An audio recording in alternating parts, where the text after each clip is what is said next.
Je vais partager mon écran tout de suite, dans 2 minutes, et ça va s'afficher. Bienvenue au cours d'aujourd'hui. Bienvenue à toutes et à tous. J'espère que vous allez très très bien. Notre aventure continue. Module Introduction à l'économie générale. Bienvenue à toutes les nouvelles personnes, à tous les nouveaux étudiants qui viennent de nous rejoindre. J'espère que vous allez très très bien. Alors, j'espère que vous avez pu voir les autres vidéos que j'ai postées sur YouTube. Bien sûr, vous trouverez tout le cours de management S1 et introduction à l'économie générale dans ma chaîne YouTube privée. Et même ce cours, je vais le poster sur ma chaîne privée. Donc, j'espère que vous avez vos cahiers, vos stylos et que nous allons commencer ensemble doucement mais sûrement. D'accord? Je vais agrandir un peu pour que ça soit plus visible. D'accord? J'ai lu le commentaire. OK. Comme ça, c'est bon? Je vais agrandir. Voilà, très bien. Alors, nous nous sommes arrêtés la semaine dernière aux acteurs de la vie économique. Nous n'avons pas encore finalisé. Donc aujourd'hui, je vais essayer de finaliser. Bien sûr, il ne nous reste pas beaucoup de séances. Donc j'espère que vous avez commencé vos révisions. Alors, aujourd'hui, notez avec moi le premier point. Les différents acteurs de la vie économique. Bien sûr, nous avons déjà vu qui sont ces différents acteurs. Les ménages, le reste du monde, les entreprises, les différents agents économiques. Vous vous rappelez? Donc, ils entretiennent des relations dans un circuit économique bien déterminé que nous avons aussi expliqué dans les vidéos ou dans les cours précédents. Donc, pour les personnes qui ont raté, je le répète une deuxième fois, le cours de la semaine dernière et les cours précédents, prière de partir à ma chaîne privée YouTube pour pouvoir réviser. D'accord? Alors, déjà, le flux est souvent utilisé pour caractériser ces relations. Vous vous rappelez du cours sur le flux? Nous avons parlé de flux réel et de flux monétaire. Lorsqu'un flux réel, c'est une quantité physique, et lorsque le flux est plus monétaire, il a beaucoup plus une valeur. Et on l'évalue en fonction de sa valeur. Bon, je reviens. Le flux, alors, il est utilisé pour caractériser ce type de relation, que ce soit monétaire ou pas. Et l'interdépendance entre ces différents acteurs, entre ces différents agents économiques, c'est cela ce qu'on va appeler circuit économique. Lorsqu'une entreprise va avoir comme salarié plusieurs personnes, elle va les payer en fonction de flux monétaires, elle va leur donner de l'argent. Oui ou non? Mais elle peut aussi leur offrir un produit sur le marché. Les produits que vous trouvez dans les grandes surfaces, ce sont des produits qu'on peut quantifier, qu'on peut toucher. Ce sont des flux réels. Vous allez les acheter. Mais en contrepartie de quoi? De flux monétaires, vous allez payer parce que vous avez donné votre effort, votre temps à une entreprise, votre créativité. En contrepartie de quoi? Vous allez recevoir ou percevoir un salaire. Avec ce salaire, vous allez pouvoir payer votre produit. En tout cas, chaque agent économique, il est à l'origine d'un flux. Soit on paye avec de la monnaie, soit on donne un service ou un bien. Donc, soit par flux économique ou flux réel. Voilà. Donc, bien sûr, en équivalence avec le montant, hein, parce que tu travailles 30 jours par mois. C'est équivaut à un salaire X, en fonction de ton diplôme, de ton champ d'expérience, de la taille de l'entreprise aussi. C'est vrai, plusieurs facteurs entrent en jeu. Quand tu veux aussi payer un produit, tu achètes une bouteille d'eau, tu connais sa valeur, tu vas la payer avec un flux monétaire, avec de l'argent. Je continue. Alors, les ménages. Juste pour être plus clair, je voudrais vous donner une petite schématisation avec des exemples. OK? Alors, les ménages, ils vont percevoir un revenu. Ils travaillent dans une entreprise ou secteur public ou privé. Bon, je ne vais pas rentrer dans les détails. Ils vont avoir de l'argent, un salaire, un revenu. Qu'est-ce qu'ils vont faire avec? Soit ils vont dépenser cet argent-là en achetant des produits, soit ils vont le stocker et l'épargner, donc en totalité. Et le circuit économique dans son ensemble, comment on va le caractériser? Par l'égalité suivante. L'emploi est égal à des ressources. Bien sûr, vous allez penser à beaucoup d'éléments. Moi, je vous dis déjà qu'on va produire des produits et on va importer. L'emploi est égal à des productions et de l'importation. Par contre, quand je pense à ressources, c'est de la consommation intermédiaire. C'est de la consommation aussi finale, c'est des FBCF et c'est de la variation de stock plus exportation. Pour être plus clair, venez avec moi, j'espère que vous notez. Venez avec moi, on va aller plus clairement pour pouvoir expliquer chacune. Ça marche? Allez. Regardez avec ma production, même si j'avais déjà consacré, je pense, 2 vidéos, 2 cours par rapport à la production. Vous pouvez y revenir. Ça fait même pas, je pense, 2 semaines. En tout cas, c'est la valeur des biens et services qui est créée par les agents économiques nationaux. Par contre, pour les importations, c'est la valeur des biens et services produits par qui? Par toi, par moi. Donc, des agents économiques qui sont étrangers, mais qui ne sont pas là, qui sont ailleurs, étrangers, et qui sont achetés par des agents économiques nationaux à l'échelle locale ou régionale ou nationale. D'accord? La consommation intermédiaire. J'espère qu'on n'aura pas de problème au niveau de... J'espère qu'on n'aura pas de problème au niveau de la connexion. Alors, j'essaye de me reconnecter avec vous. Voilà, c'est revenu. Je suis désolée pour ces soucis techniques. Alors, la consommation intermédiaire. J'ai expliqué que c'était la valeur des biens et services acquis par les entreprises et entrant dans le processus de fabrication des biens et services finis. Quand vous parlez de consommation finale, c'est différent. C'est la valeur des biens et services qui est acquis par les agents économiques pour satisfaire leurs besoins individuels ou collectifs. Les FBCF, c'est quoi? C'est la formation brute du capital fixe. Vous l'avez déjà vu à plusieurs reprises. C'est la valeur des biens qui est durable, acquis par les agents économiques et étant utilisé dans le processus de fabrication. Et quand vous parlez d'exportation, c'est la valeur des biens et services produits par les agents économiques qui sont à l'échelle nationale et qui sont cédés à des agents économiques qui font partie du reste du monde. Alors, nous sommes dans un marché perturbé, concurrentiel, où règnent des stratégies. Il faut toujours avoir des différentes stratégies compétitives, que ce soit des stratégies focalisation sur un produit ou de diversification par rapport aux concurrents. Peut-être une stratégie d'attaque ou de défense par rapport à ce que nous vivons dans le marché. En tout cas, il y a plusieurs types de marchés que nous devons comprendre. D'accord? Alors, puisque nous sommes tous interreliés et tous les agents économiques sont reliés entre eux par des transactions, des relations, des échanges qu'on va effectuer. Voilà les 4 principaux marchés. Le marché des biens et services, voilà. Le marché des facteurs de production, le marché financier dans le marché de la monnaie, mais le marché d'échange au marché des devises. Ça va? Nous avons combien de marchés? Nous avons 4. Allez, on y va doucement. Mais je voudrais absolument que vous puissiez schématiser, vous faites des résumés pour que ce soit facile. D'accord? Alors concrètement, chacun de ces marchés, il représente un ensemble de marchés qui est différent de l'autre. Ils sont des marchés distincts. On commence par le premier, le marché des biens et services. Par exemple, qu'est-ce qu'il va englober? Ce sont des biens, des produits, comme des chaussures, le cinéma, l'automobile. On peut les toucher, on peut les consommer à volonté. Le marché des facteurs, il va inclure tous les marchés où s'échangent des facteurs de production.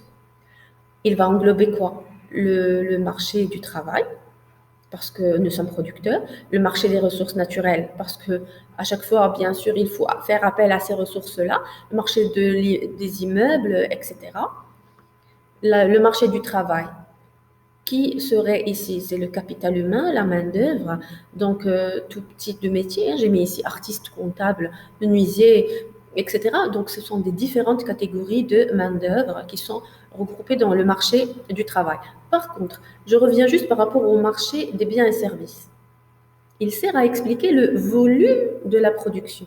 Tant que nous avons plusieurs produits, donc nous pouvons savoir l'état économique du pays parce que nous avons plusieurs entreprises qui produisent. Nous avons un étalage extraordinaire dans les grandes surfaces. Tout le monde consomme. L'économie va bien.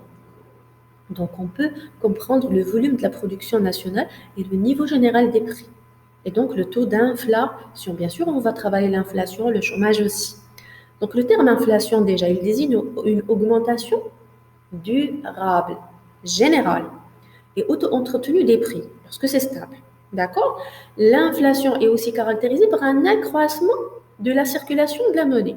Et là, on parle de quoi? De masse monétaire. Mais bien sûr, le marché des facteurs, il est particulièrement lié à quoi? au marché du travail. C'est cela ce qui nous permet de nous déterminer le niveau de l'emploi, le taux de chômage et le taux de salaire.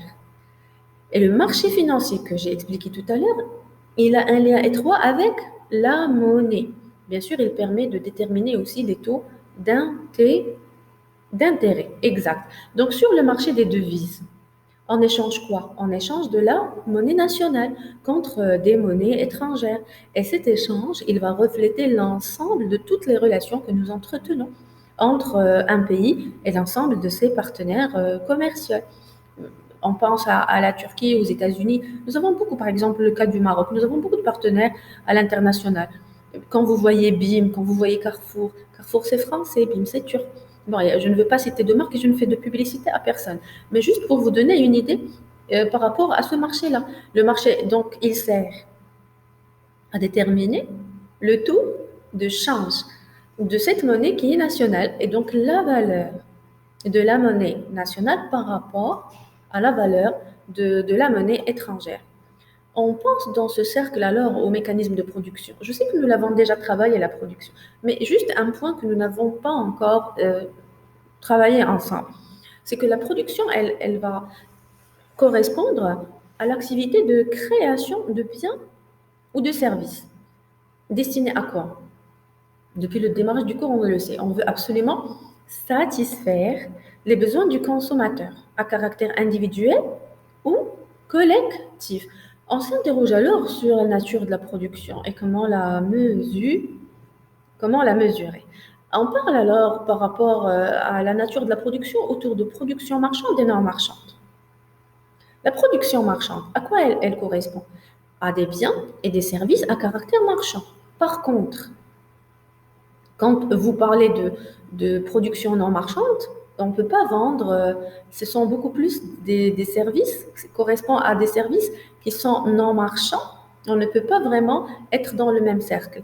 Et quand on parle de branche économique, c'est un ensemble de plusieurs activités qui vont fabriquer un produit donné. Donc, tous pensent à la même chose, fabriquent la même chose, ont des stratégies peut-être différentes, mais vont concourir à la même fabrication du même produit. Donc, ils sont dans la même branche. Quand je parle de secteur économique, c'est juste pour diversifier en fait, ou pour éclaircir les choses, pour ne pas être dans les dilemmes. Le secteur économique, qu'est-ce qu'il va regrouper? Toutes les activités de ces entreprises justement, mais qui travaillent dans la même activité principale. Vous savez très bien que nous avons trois secteurs, je l'ai déjà expliqué, primaire, secondaire et tertiaire. Et moi, j'ai carrément, j'avais mis ce tableau dans le cours management.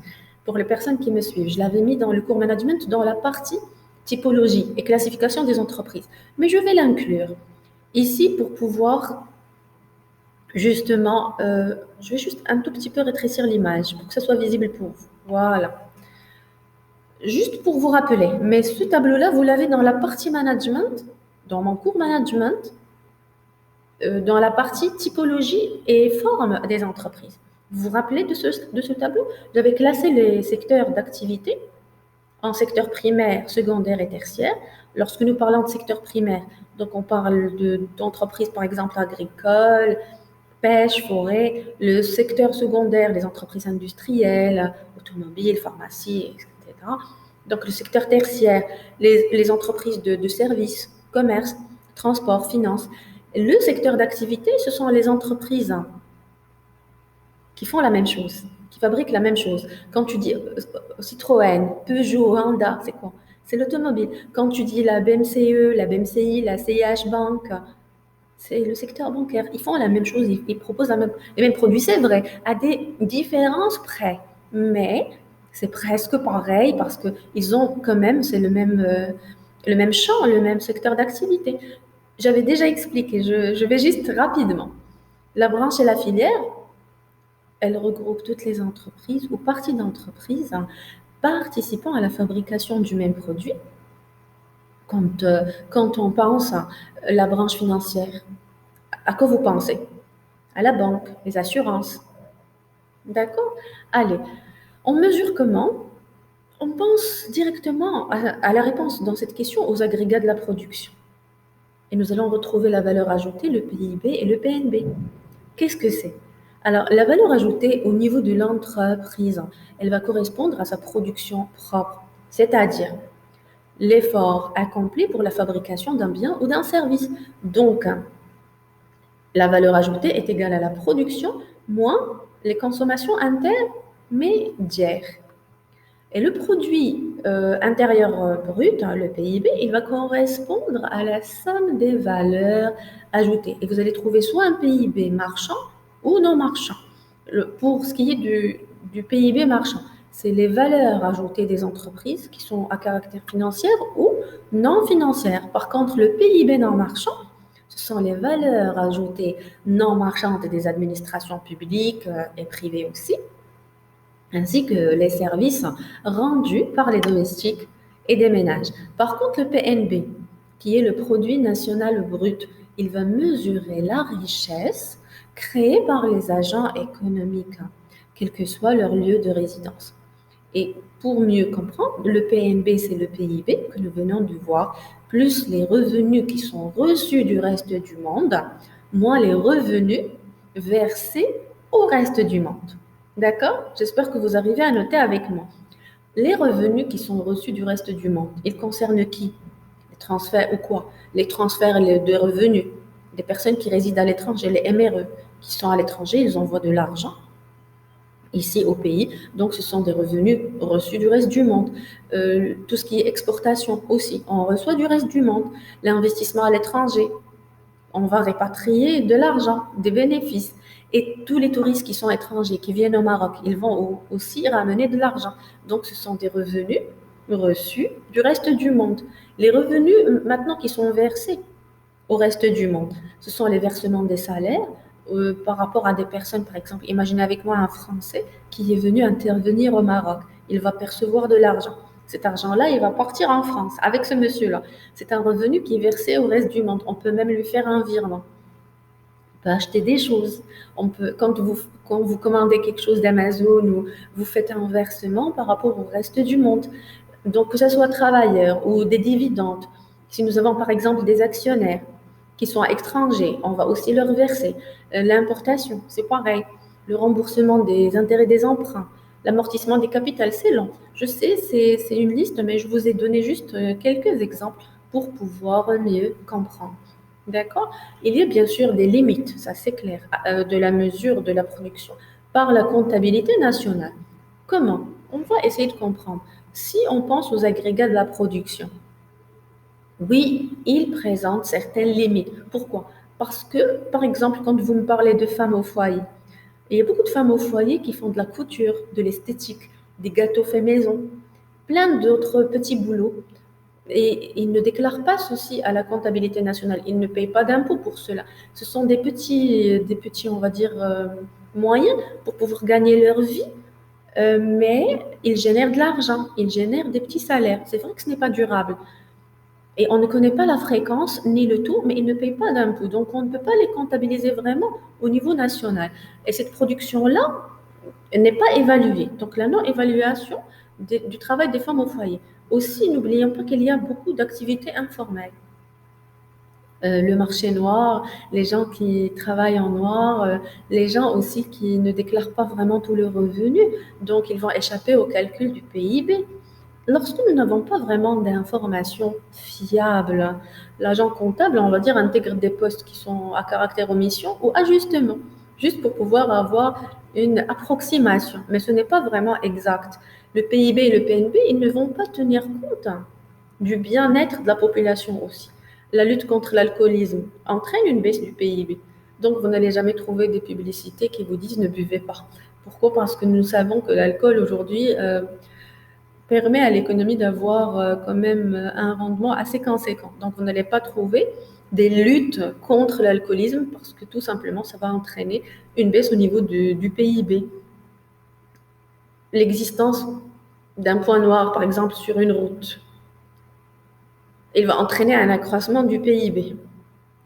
En raison des accidents, ça va se traduire par une augmentation des valeurs ajoutées, les assurances, les hôpitaux, C'est problématique, je sais, mais on ne va pas vraiment rentrer dans l'analyse de ces points-là, mais je vous ai quand même lancé la chose pour que vous puissiez être sensible à certaines limites lorsque nous voulons comptabiliser. La comptabilisation au niveau de la compta nationale ne va pas prendre en compte certains éléments qui peuvent faillir ou créer des blocages au niveau des comptes. Donc, le PIB et le PNB ne vont pas tenir compte de certains éléments. Juste, il faudrait que vous puissiez le savoir. La destruction aussi du patrimoine et de l'environnement, elle n'est pas mesurée. Elle n'est pas soustraite du PIB. Pourquoi? Parce qu'on ne raisonne qu'en termes de flux. Lorsqu'il y a des inondations, comme nous venons de vivre dernièrement, ou tremblement de terre, le PIB, il va augmenter par les travaux qui en découlent. D'accord? Donc, vous remarquez combien c'est assez problématique. Les facteurs de production, c'est le troisième point, je vais le laisser pour une autre vidéo. Je vous souhaite excellente fin de journée et à très très bientôt.